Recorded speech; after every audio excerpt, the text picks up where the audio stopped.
اسی یو مثال درته وای یو په دې پیریانو کې یو نوع د دیوان ورته وي هغه په یو لار کې د ډنډ په غاړه ناستو او په دې لار به چې څوک تېرېده نو راوبې نیو چې راوبې نیو ویل به دلته کېنه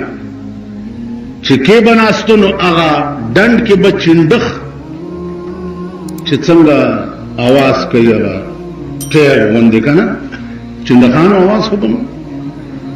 نادی ورته وی چې دا څنګه आवाज دی چې دا چنډخ دی مردار ویل دا مردار چنډخ دی غړپ دې ځای نه به ونیو ثابت یې ویسته چې تا زما معشوقې ته څنګه وایي چې دا چنډخ دی مردار لار شاړه شوه چې هلکه په دې لاره مه ځئ چې څوک ځي یا مړ کېږي یو سړی ویلی چې یا زم مړی ما او یا خو پې دا پته لګوم چې چل څه دی چې دی پې ورغلی دی دیو نیولی دی کېنولی دی وی چې کېنه یو سات په دې کې چنډخ آواز کړی ویل دا څنګه آواز ویل سبحان الله ما دومره ښایسته آواز په زندګۍ کې چېرته اورېدلی نه دی سړی هوښیار و پوه شو به دیو په ملا وټپولو ویل ته په دې لار آزاد یې او سوداګرۍ پسې ځې او راځې ما خو د دنیا بیړه تباه کړه او نمړې که چې زما دې معشوقې ته به ډېر په سپک نظر کړه تاسو خیال ده صاحب د سوات یو لوی ولی تیر شوی په لاره روانو مریدان ورسره و نیمه شپه وه یو هندو یې ولید هندو لګیا دی رام رام رام رام ستوائی گرو کیے سات نام رام رام ستوائی گرو دا د هندوانو وظیفه ده عزیزانو ما د هندوانو په مندر کې هم ډېر وخت تیر کړی ما د سیکانو په ګوردواره کې هم ډېر وخت تیر کړی ما د انګریزانو په ګلجه کې هم ډېر وخت تیر کړی د انګریز په ګلجه کې تقریر به مې واورېده بیا به ورسره کېناستم چای به م څښلې او سره باسونه به م کول تاسو خیال ده اوس ما کافر نه کوي چې ګلجې ته تللی دی ځکه تاسو سره خو نور څه نشته خیال م راغی جي د هندوانو مندر ته به م ځې سبا به پې ته تنقید څنګه کوې د سیکانو ګوردوارې ته به م ځې او د انګریزانو ګلجې ته به م ځې سبا به پې ته تنقید څنګه کوې انګریز پادري یو ورځې ما ته وویل ما ته ویل په تاسو مسلمانانو کې دا شیخ سادي څنګه سړی و ما وی چې ډېر لوی سړی و وی د قرآن او حدیث نه خو خلاف نه دی کړي مال نه ویل ستاسو د مسلمانانو په حدیث کې راغلی دي چې 3 څیزونه دي چې هغې کې تاخیر مه کوئ د مونځ چې وخت راشي او کونډې ته چې میړه میلاو شي فوراً دی ورسره نکاح تړي او شیخ سادی ویلی دی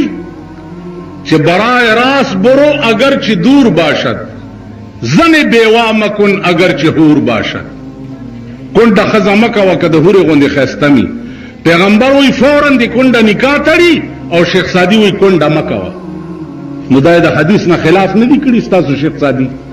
ما ورته وی چې پادري صاحب ته په دې شعر پوه نه زمونږ د فارسی او د عربي قانون دا دی چې د شعر شجه ماتیږي هلته به د قانون لحاظ نه ساتلی کېږي دا شعر داسې دی چې برای راست برو اگر چې دور باشد زن را بیوا مکن اگر چې حور باشد د دیرې مخې ته الف دی خو د الف د ضرورت شعري دپاره غورځېدلی دی ځکه چې بیا د شعر شجه پې ماتیږي اصل کې زن را بیوا مکن نو معنی دا شوه چې په سمه لار ځه که ډېره لرې ویم خو زن را بیوا مکن ښځه مه کونډوه اگر که د هورې غوندې ښایسته مي چې ته والا میړه مړ کې چې زه ورسره نکاح وتړم بس پادري داسې اک بک ویل داسې جواب دی راکړو چې زه خو ډېر هندوستان کې ګرځېدلی ما ته دا جواب چا نه دی راکړی مال دا مې درته حقیقت وي وی ښه یو بل سوال در باندې بل اتوار له بیا کوم مال ټیک ده بل اتوار له بیا ورغم دا زه په چراټ کې وم ماته وی چې زمونږ عیسی علیہ السلام تاسو مسلمانانو وایي چې الله ځان ته بللی دی او پاسمانونو کې اوسېږي او ستاسو پیغمبر رسول الله صلی الله علیه وسلم د ځمکې لاندې پروت دی نو رتبه د عیسی اوچته ده چې خدای ځان ته بللی دی او که رتبه ستاسو د پیغمبر اوچته ده چې ځمکې لاندې اوسي ما ورته ویل پادري صاحب د دې جواب نن نه 400 کاله مخکې شاه ولی الله صاحب کړی چا دا ویلي چې عیسی اسمان ته تلو باندې د رسول الله نه بهتر دی ویل بړبوکی د اوبو د پاسه ګرځي او ملغلره د اوبو په بیخ کې پرتی نو رتبه د ملغلرې اوچته ده که د بړبوکی اوچته ده تاسو خیال بل سوال کوي چې دا دې پورې ورته یم چې ستاسو لږ وسط دماغ کې پیدا کړي وسط مولانا تانوی رحمت الله علیه تقریر کړی دی چې چرته سپی الته د رحمت ملائکی نزي یو سړی ولا راغی سپی ور سره دی وی جی دا حدیث رښتیا دی چې چرته سپی ملائکی الته نزي ویل حدیث خو رښتیا ویل ما دا سپی ساتلی د ورځې مرا سره او د شپې ځان سره کټ کې وده کوم وی ولې و اسرائیل علیہ السلام باندې نږدې ناراضي او بز بټول عمر ژوندې ځکه چې چرته سپی الته ملائکی نزي نو ما سره چې سپی اسرائیل بنږدې ناراضي بز بټول عمر ژوندې اوس مولانا تنویر رحمت الله علیه خو حکیم الامت ته کړ الله د ځمکې سر به د علماء دیوبند غوندې علما هم پیدا کی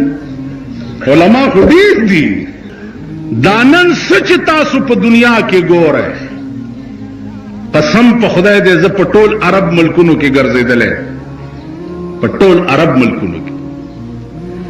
د دیوبند علما ما کتلی دي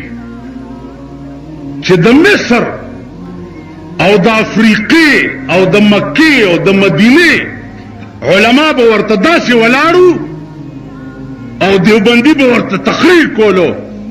یو ځل مولانا یوسف بن نوری دی الله تعالی غریق رحمت کی په دې باسو د مکې د علماو سره چې مذهب حنفي چې دا په ټولو مذهبونو اوچت دی داسې ورته لګیاو چې یوه ګنټه تقریر ورته وکړو ما د اهل مکه او د علماو تلفظ وانه اورېدو تاسو خیال ده اوس خبرې دام دي چې هلکه دا دیوبندیان چې دي وابیان دي او دغه څه ورته وایي زیارتونه نه مني او پیران نه مني او پلانین هلکه چې زه په خپله مولا یم په ایمان یې بل مولا به منم که نه